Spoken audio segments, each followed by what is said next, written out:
अब मेरे ख्याल से तारीखों का ऐलान कर देना चाहिए। नेक्स्ट, बिहार के चुनाव 2 फेजेस में होंगे। पहले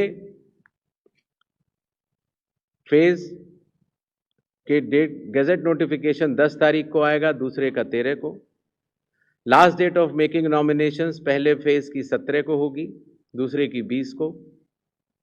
स्क्रूटनी 18 और 21। विड्रॉल की आखिरी तारीख 20 अक्टूबर और 23 अक्टूबर। और date of poll 6 November Thursday और दूसरा 11 नवंबर ट्यूसडे। काउंटिंग 14 नवंबर को होगी और पूरी चुनावी प्रक्रिया 16 नवंबर तक समाप्त कर ली जाएगी। नेक्स्ट, जो बिहार के 38 जिले हैं उनको 2 भागों में बांटा गया है। जो आप पीला रंग देख रहे हैं वो फेज 1 है और जो आप गुलाबी रंग देख रहे हैं वो फेज 2 है। इसकी सॉफ्ट कॉपी आप सब लोग को दे दी जाएगी। नेक्स्ट, बिहार के आम चुनावों के साथ साथ 8 बाई इलेक्शंस भी होंगे। जम्मू कश्मीर के 2, बडगांव और नगरोटा। राजस्थान के अंता, झारखंड की घाटशिला, तेलंगाना जुबली हिल्स, पंजाब में तरन तारन, मिजोरम में दंपा, उड़ीसा में नौपादा।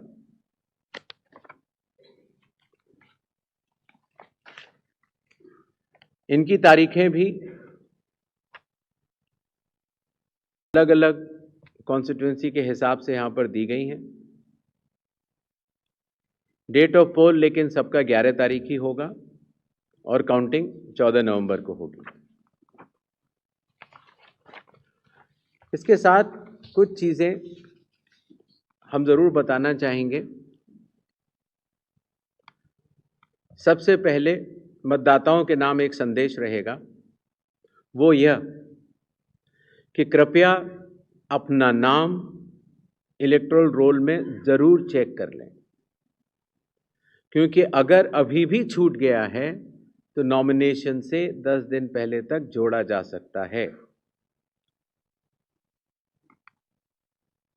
कृपया अपने पोलिंग स्टेशन के बारे में ECI नेट से जानकारी हासिल करें या अपने बूथ लेवल ऑफिसर से समझ लें।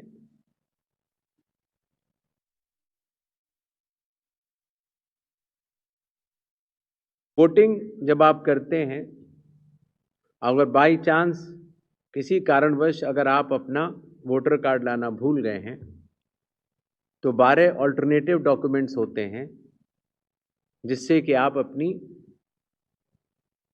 आइडेंटिटी बता सकते हैं और उसके बाद वोट डाल सकते हैं। मतदाताओं को ये विश्वास रहे कि हर पोलिंग बूथ पर AMF that is assured minimum facilities उपलब्ध होंगी। वोटर इंफॉर्मेशन स्लिप्स हर मतदाता को पहुंचाई जाएंगी। अगर आप मोबाइल लेकर आते हैं तो डिपॉजिट फैसिलिटी रहेगी, बिल्कुल निश्चिंत रहें। सर्विस वोटर्स हैं तो आपको पोस्टल बैलेट की सुविधा रहेगी। अगर आप दिव्यांग हैं या 85 प्लस ईयर्स के हैं तो आपके लिए होम वोटिंग की सुविधा दी जाएगी, बशर्ते कि आपको फॉर्म 12D भरना होगा। मतदान करने से पहले अपने प्रत्याशी के बारे में जरूर जान लें। नो योर कैंडिडेट ऐप से भी आप देख सकते हैं। और अगर कोई भी प्रत्याशी या राजनीतिक दल मॉडल कोड ऑफ कंडक्ट का वायलेशन करता है तो सी विजिल की ऐप पर आप बता सकते हैं, 1950 पर भी आप बता सकते हैं या ऑब्जर्वर्स को भी बता सकते हैं। राजनीतिक दलों से भी निवेदन रहेगा कि वो हर पोलिंग स्टेशन पर चुनाव आयोग द्वारा पारदर्शी चुनावों के साथ सहभागिता करें और हर पोलिंग स्टेशन पर अपने बूथ लेवल एजेंट्स को नामित करें। EVM और VVPAT का फर्स्ट और सेकंड लेवल रैंडमाइजेशन अभी होना बाकी है और उसमें जरूर भाग लें, जिससे कि फर्स्ट और सेकंड लेवल रैंडमाइजेशन की पारदर्शिता का वो अनुभव भी कर सकें। इसी तरीके से जब स्ट्रांग रूम से ईवीएम और वीवीपैट निकाली जाएंगी या वापस रखी जाएंगी तो कैंडिडेट्स की उसमें दस्तखत भी होते हैं और वो उसको सजगता से देखें।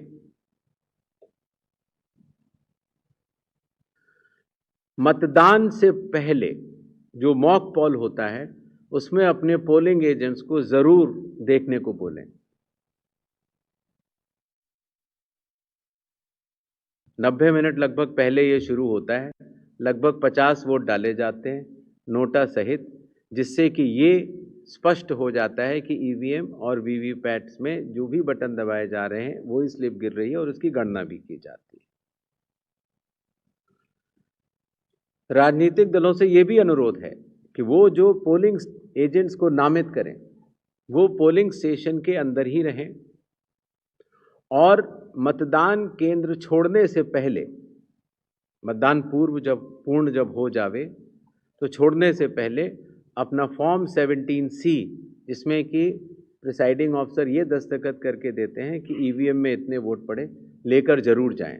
मतदान पूर्ण होने से पहले न चले जाएं।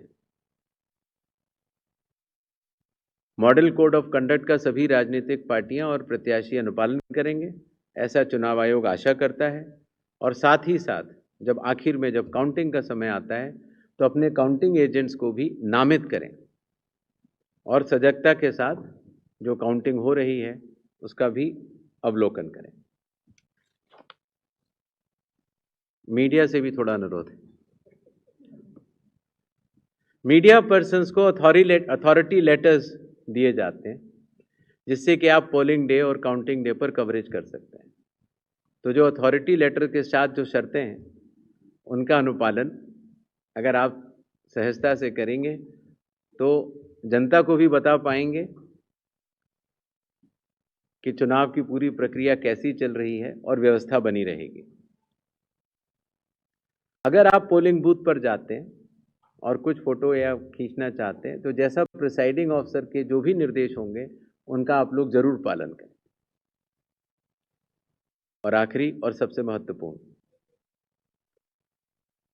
वैसे तो आप सब लोग समझदार हैं, लेकिन फिर भी आजकल के इस युग में अगर कोई भी मिस इन्फॉर्मेशन अगर आपके थ्रू कोई प्रोपोगेट करना चाहता है तो उसको बिना वेरीफाई किए आगे न बढ़ाएं। और ख़ास तौर से अगर आपको लगता है कि वो गलत इन्फॉर्मेशन है तो उसको अगर आप सूचित कर देंगे 1950 पर या सी विजिल पर तो उस पर एक्शन भी लिया जा सकता है। इन्हीं छोटे शब्दों के साथ बिहार का चुनाव बिहार के मतदाताओं को और सभी राजनीतिक दलों को और आने वाले प्रत्याशियों को सबको बहुत बहुत शुभकामनाएं। धन्यवाद। Thank you, sir. So can we start with the question and answer session? Yes, please. As I already informed, we'll be taking questions in groups of 5 and then sir will be answering. Another request is kindly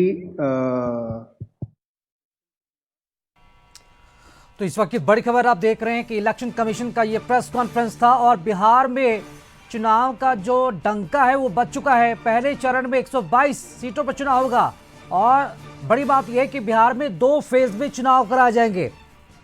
14 नवंबर को result आएंगे, 6 नवंबर और 11 नवंबर को चुनाव की जो तारीख है उसकी घोषणा कर दी गई है और 14 नवंबर को इसका